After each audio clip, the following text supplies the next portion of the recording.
நண்பர்களே, விலைவாசி உயர்வு, மின்சார கட்டண உயர்வு, பெட்ரோலிய பொருட்களின் உயர்வு,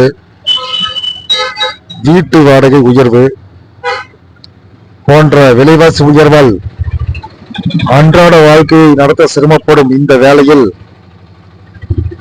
தமது வாழ்வாதாரத்தை இழக்கும் நிலைக்கு தள்ளப்பட்டுள்ளார்கள் ஆட்டோ ஓட்டுநர்கள்.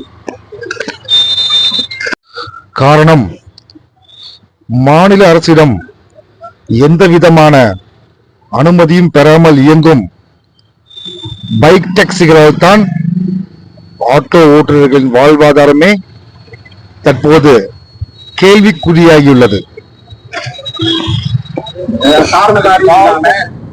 வாடகை பயன்படுத்துறாங்க. பல கட்ட போராட்டம் நடத்தியாச்சு. பல தடவை டூ வீலரை கொடுத்து ஆர்டிஓ அலுவலகங்களையும் கூட ஒப்படைச்சிருக்கிறாங்க. எந்த நடவடிக்கையும் இல்லை. அரசாங்கத்திட்ட கேட்டா டேபிள் இருக்குதுன்னு சொல்றாரு. அமைச்சர் கேட்டா என்னங்கிறாரு, நாங்க இதுக்கு அனுமதியா கொடுக்கலைங்கிறாரு. அனுமதி கொடுக்காத இடத்துல எப்படி நீங்க டூ வீலர் சட்டவிரோதமா செயல்பட டூ வீலரை நீங்க அனுமதிக்கிறீங்க? கேட்டா நீங்க புடிச்சு கொடுங்கிறாங்க. ஒரு ஆப்பை டவுன்லோட் பார்த்தோம்னு சொன்னா இந்த நம்ம இடத்தை சுற்றிலும் ஆயிரக்கணக்கான டூ வீலர் இருக்கு. இது தெரியாதா அந்த அரசாங்கத்துக்கு? இங்க இருக்க ஆர்டிஓ தெரியாதா? ஏன் நடவடிக்கை எடுக்க மாட்டேங்கிறாங்க? கார்பரேட்டுகளுடைய அடிவடிகளுக்காக இந்த அரசு என்பது இருக்கு. ஆட்சிக்கு வரும்போது சொன்னாங்க, உங்களுக்கு வந்ததுன்னா ஆட்டோ தொழிலாளர் சார்ந்த அரசாக இருக்குன்னு என்எஸ்ஆர் நடந்த ஒரு ஆர்ப்பாட்டத்துல ஒரு கூட்டத்துல இன்றைய முதலமைச்சர் சொல்லிட்டு போனார். இன்றைய முதல்வர் சொன்னார், உங்களுக்கான அரசாக இந்த ஆட்டோ தொழிலாளிகளுக்கான அரசாக இருக்குன்னு சொன்னார். 2011 மீட்டர் கட்டணத்தை அறிவிச்சாங்க. 1.5 கிலோமீட்டருக்கு 25 ரூபாய், கிலோமீட்டருக்கு 18 ரூபாய். கிட்டத்தட்ட 11 வருஷமா இந்த 11 வருஷத்தை ஒரு மீட்டர் கட்டணத்தை கூட அமலாக்க முடியாத ஒரு கையாளாத அரசாக இந்த விடுதல் திமுக அரசு இருக்குங்கிறது ரொம்ப அவமானகரமா இருக்கு. அடுத்து ஆன்லைன் பயன். முதல்ல ஒரு வண்டி நிறுத்தணும் சொன்னா நம்ம ஏதாவது வண்டி ஏற்றினாலும் ஓவர்லோடு போட்டாலும் வண்டியை நிறுத்துவாங்க. நிறுத்தி என்ன நடக்குது என்ன ஏதுன்னு கேட்பாங்க. கேட்டுட்டு அதுக்கு தகுந்த மாதிரி பயன் போடுவாங்க. இப்ப அதெல்லாம் எதுவும் கேட்கறது இல்லை. அவருக்கு என்ன கோபமா இருக்குதோ ரோட்ல வர டூ வீலரையுமே ஆட்டோ மேலேயும் காட்டுவார். வந்தனும் போட்டோ இருப்பாரு. அது மெசேஜ் போகும். பர்மிட் ஓனர் நம்மளா இருக்க மாட்டோம். பர்மிட் ஓனர் வேற யாரா இருப்பாங்க. எஃப்சிக்கு வரும்போது வாசனா ஒரு வண்டினால 10,000 15,000. அது பையனை கட்டிட்டு வந்தீங்கன்னா மட்டும்தான் உனக்கு வண்டி எஃப்சி ஒன்றான்னு சொல்றாங்க. இந்த நடைமுறை ஏற்றுக்க முடியுமா? எந்த காலத்திலும் இந்த அரசு செய்யறது இல்லை. அப்ப இது ஒரு மக்கள் அரசாக தொழிலாளர் அரசாக இருக்கு. இதுக்கட்ட பல கட்ட போராட்டங்களை நடத்தி பல கட்ட மனுக்கள் கொடுத்தோம். கேள்வி கேட்காத நிலையில இப்படியான ஒரு ஆர்ப்பாட்டத்துக்கு வர வேண்டியது. காவல்துறை 10 நாளைக்கு முன்னாடி நம்ம அனுமதி கேட்டு அனுமதி கொடுத்தோம். ஏன்னு காலையில வரையில தெரிவிக்கிறாங்க. இப்ப அனுமதி இல்லைங்கிறாங்க. ஆளுங்கட்சியோட தொழிற்சங்க போடு கோவை மாநகரத்துக்குள்ள எங்கேயும் கொடி போடுவாருக்கு அனுமதி இல்லை. அனுமதி கூடாதுன்னு கடந்த 11 வருஷம் சட்ட கொடி போடு. இன்னைக்கு என்ன நிலைமை? சாந்தி தேட்டருக்கு பக்கத்துல ஒரு டிஜிட்டல் ரோடு. யாரும் எந்த கேள்வி கேட்க மாட்டாங்க. கொண்டு போட்டுருவாங்க. தோத்தாவில் 10-20 வருஷம் இருக்கிற ஸ்டாண்டு நம்ம நாடாளுமன்ற தேர்தல் ஒட்டி அந்த கொடி போட எடுத்தோம். இப்ப வரல அந்த கொடி போட போறதுக்கு அங்க இருக்கிற போலீஸ் ஆனா ரயில்வே ஸ்டேஷன் முன்னாடி கொடி போடு என்ன அணுகுமுறையது? என்ன காவல்துறைக்குமா? தமிழர்கிட்ட தெரிவிக்க விரும்புகிறோம்.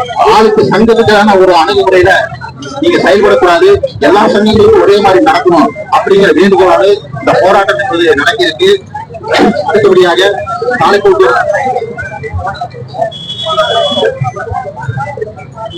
மனு கொடுக்கல.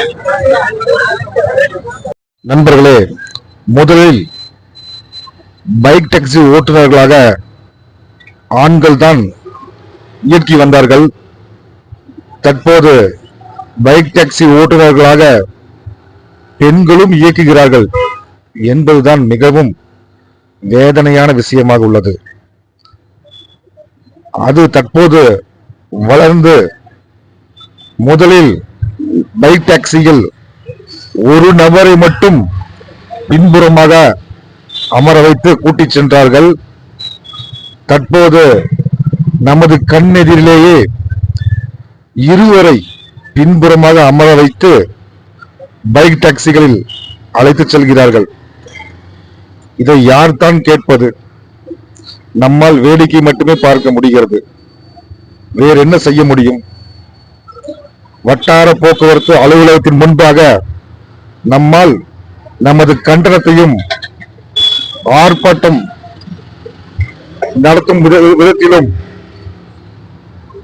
வட்டார போக்குவரத்து அலுவலரிடம் கோரிக்கை மனு அளிக்கத்தான் முடியுமே தவிர நம்மால் வேறு எது செய்ய முடியும்? அதைத்தான் இன்று கோவை மாவட்ட ஆட்டோ ஓட்டுநர்கள் வட்டார போக்குவரத்து அலுவலரிடம் கோரிக்கை மனுவை அளித்துள்ளார்கள். பைக் டாக்ஸியை தடை செய்ய வேண்டும் என்றும் ஆட்டோ கட்டணத்தை மறுசீரமைப்பு செய்ய வேண்டும் என்றும் கோரிக்கை வைத்து மனு அளிக்கப்பட்டுள்ளது.